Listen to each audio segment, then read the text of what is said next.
It is time to close the door to temptation. The Bible says in 1 Corinthians chapter 10 verse 13 that the Lord has given you a way of escape out of every temptation that you go through. And I believe that the Lord is saying that he wants you to close the door to temptation. Most believers are stuck in bondage because they can't seem to close the door to their own temptations. It seems like they just want the devil to have a foothold over their life. It seems like they want to play with the fire. It seems like they want to play with the devil's cards. And I believe the Lord is trying to tell the church today to stop playing with fire.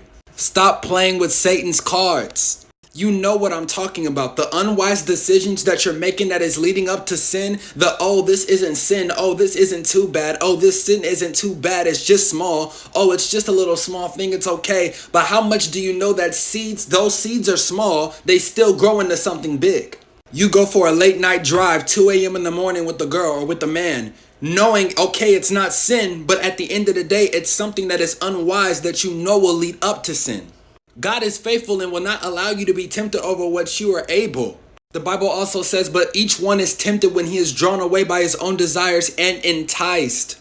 This is why Paul said, though we have liberty, though we have freedom, do not use your freedom for an opportunity of the flesh, but for an opportunity of the spirit.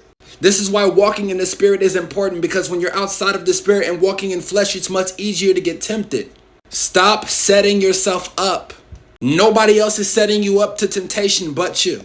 Nobody else is making you sin. Nobody else is making you fall but you. You're setting up your own traps in front of you so that you can stumble.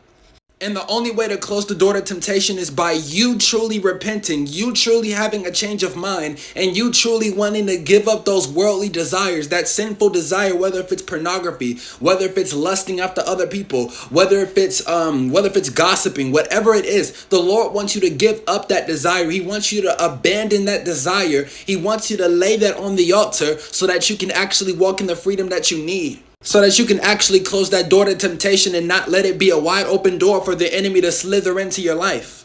You're wondering why you're still being a slave to sin when the Bible says opposite. When you're living a life and you're saying, I love God, but you're holding on to a desire and not wanting to let it go.